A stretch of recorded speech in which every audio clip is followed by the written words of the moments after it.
ನಮ್ಮ ಜೊತೆ ಈಗ ನಾಮಪತ್ರ ಸಲ್ಲಿಕೆ ಮಾಡಿರುವಂಥ ಸಮರ್ಥ ಅವರು ಇದ್ದಾರೆ. ಅವ್ರು ಮಾತನಾಡ್ಸೋಣ. ಸರ್, ನಾಮಪತ್ರ ಸಲ್ಲಿಕೆ ಮಾಡಿರುವಂಥದ್ದು ಮುಂದೆ ಸಾಕಷ್ಟು ಸವಾಲುಗಳು ಕೂಡ ಇರುವಂಥದ್ದು, ಯಾವ ರೀತಿ ಎದುರಿಸ್ತೀರಾ ಅಂತ?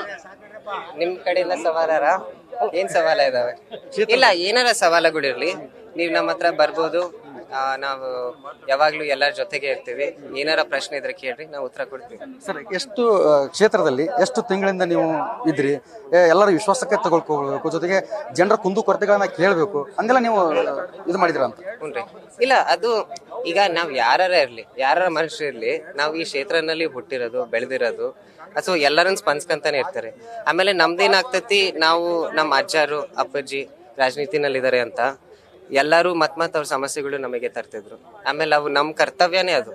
ಇದು ಏನಾರ ಇದ್ರೆ ಅಜ್ಜಾರು ಅಪ್ಪಾಜಿಯವರು ಹಿರಿಯರು ಕಿವಿಗೆ ಮುಟ್ಸೋದು, ಆಮೇಲೆ ಅವ್ರು ಬಗೆಹರಿಸ್ತಾರೆ. ಅದಕ್ಕೆ ಆ ಲೆಕ್ಕಕ್ಕೆ ನೋಡಿ ಜನ ನನ್ನ ಒಂದು ನಾಯಕನಂಗೆ ಆ ದೃಷ್ಟಿನಲ್ಲಿ ನೋಡ್ತಿದ್ದಾರೆ. ಈಗ ತಾತ್ನವರ ಕ್ಷೇತ್ರವನ್ನ ನಿಮ್ಮ ಕೈಗೆ ತಗೊಳ್ತಾ ಇದ್ದೀರಿ. ಟಿಕೆಟ್ ಸಿಗುತ್ತಂತ ಕನ್ಫರ್ಮ್ ಇದೆಯಾ? ಬಿ ಫಾರ್ಮ್ ಸಿಗುತ್ತೆ ಅಂತ ಕನ್ಫರ್ಮ್ ಇದೆಯಾ? ಒಂದ್ ವೇಳೆ ಸಿಗ್ಲಿಲ್ಲ ಅಂದ್ರೆ ಮುಂದಿನ ನಡೆ ಏನು ಅಂತ? ಇಲ್ಲ, ಅಂತ ಪ್ರಶ್ನೆನೇ ಹುಟ್ಟಲ್ಲ. ಯಾಕಂದ್ರೆ ನಮ್ಮ ರಕ್ತನಲ್ಲೇ ಕಾಂಗ್ರೆಸ್ ಐತಿ. ನಮ್ಮ ಅಜ್ಜಾರು, ನಮ್ಮ ಅಪ್ಪಾಜಿ, ನಮ್ಮಮ್ಮ, ನಾವು ಎಲ್ಲರೂ ಕಾಂಗ್ರೆಸ್. ಅಂದ್ರೆ ಈಗ ನಾಮಪತ್ರ 2 ಸಲ್ಲಿಕೆ ಮಾಡಿರುವಂಥದ್ದು, ಒಂದು ಕಾಂಗ್ರೆಸ್ನಿಂದ, ಇನ್ನೊಂದು ಪಕ್ಷೇತರವಾಗಿ. ಹೀಗಾಗಿ ಈ ಒಂದು ಅನುಮಾನ ಹುಟ್ಟಿರುವಂಥದ್ದು. ಇಲ್ಲ, ಏನು ಅನುಮಾನ ಬೇಕಿಲ್ರಿ, ಏನು ಅನುಮಾನ ಬೇಕಿಲ್ಲ. ಆಮೇಲೆ ಟಿಕೆಟ್ ನನಗೆ ತಿಳಿದಂಗೆ, ಆಮೇಲೆ ನೀವೆಲ್ಲರೂ ಹೇಳ್ತಿರಂಗೆ ಇವತ್ತು ಸಂಜೆ ಇಲ್ಲ ಅಂದ್ರೆ ನಾಳೆ ಒಳಗೆ ನಾನು ಸಾಗ್ಬಿಡ್ತೀನಿ. ಸರ್, ಜೊತೆಗೆ ಏನಂದ್ರೆ ಕಾಂಗ್ರೆಸ್ನಲ್ಲಿ ಸಮರ್ಥ ಅವ್ರಿಗೆ ಟಿಕೆಟ್ ಸಿಕ್ಕರೆ ಮನೆಯೊಂದು 3 ಬಾಗಿಲಾಗುತ್ತೆ. ಯಾಕಂದ್ರೆ ಕೆಲವೊಂದಿಷ್ಟು ಜನಾಂಗದವರು, ನಮ್ಮ ಜನಾಂಗ ಜಾಸ್ತಿ ಇದೆ, ನಮ್ಮ ಜನಾಂಗದವ್ರಿಗೆ ಟಿಕೆಟ್ ಕೊಡ್ರಿ ಅಂತೇಳಿ ಬೇಡಿಕೆ ಇಟ್ಟಿರುವಂಥದ್ದು. ಈ ಕುರಿತು ಒಂದು ಸರ್ವೆ ಕೂಡ ನಡೆದಿರುವಂಥದ್ದು, ಅದ್ರ ಬಗ್ಗೆ ಹೇಳೋದಾದ್ರೆ? ಇಲ್ರಿ, ಈಗ ನಾವು ಸರ್ವೆ ಮಾಡ್ತಿದ್ದೀವಿ. ಆಮೇಲೆ ನೀವು ನೋಡ್ತಿದ್ದೀರಾ, ನಮ್ ಜೊತೆ ಒಗ್ಗಟ್ಟಿನಲ್ಲಿ ಎಲ್ಲ ಸಮಾಜದವ್ರು ಇದ್ದಾರೆ. ಇದು ಬೇರೆಯವರು ಸ್ವಂತಕ್ಕೆ ಟಿಕೆಟ್ ಕೇಳೋದು ಅದು ಅರ್ಥ ಆಗ್ತದೆ ನನಗೆ. ಆದ್ರೆ ಇದೆಲ್ಲ ಪಾರ್ಟಿ ಡಿಸಿಷನ್. ಪಾರ್ಟಿಗೆ ಯಾರ್ಯಾರು ಮತ ಹಾಕ್ತಾರೆ ಅವ್ರು ಎಲ್ಲರೂ ಡಿಸೈಡ್ ಮಾಡೋದು, ನಮ್ಮ ಕಾರ್ಯಕರ್ತರು ಡಿಸೈಡ್ ಮಾಡೋದು.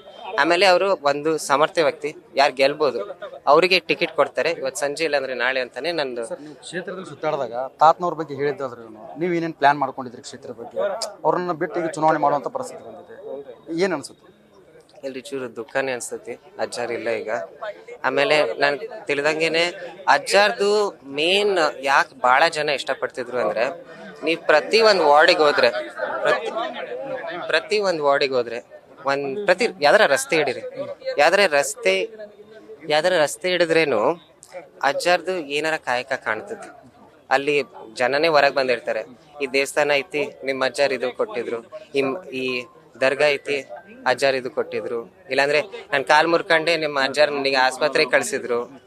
ಅದಕ್ಕೆ ಅದು ಆ ಸಂಪರ್ಕ ಐತಲ್ರ, ಅದು ನಮ್ಮಲ್ಲೇ ಐತೆ. ಕೊನೆಯದಾಗಿ, ಒಂದ್ ವೇಳೆ ಸಮರ್ಥ ಅವ್ರಿಗೆ ಕಾಂಗ್ರೆಸ್ನಿಂದ ಟಿಕೆಟ್ ಸಿಗದೇ ಇದ್ದ ಕಾರಣ ಯಾರಿಗಾದ್ರೂ ಟಿಕೆಟ್ ಕೊಟ್ರೆ ಬೆಂಬಲ ಕೊಡ್ತಾರ ಅಂತ? ಅಯ್ಯೋ, ಡೆಫಿನೆಟ್ಲಿ ಕೊಡ್ತಾರೆ. ಇದಿಷ್ಟು ಏನಂತಂದ್ರೆ ಕಾಂಗ್ರೆಸ್ ಆಕಾಂಕ್ಷಿ ಸಮರ್ಥ ಅವರ ಮಾತು. ನ್ಯೂಸ್ ಫಸ್ಟ್, ನಿರ್ಭೀತಿಯಿಂದ ನಿಮ್ಮ ಪರವಾಗಿ.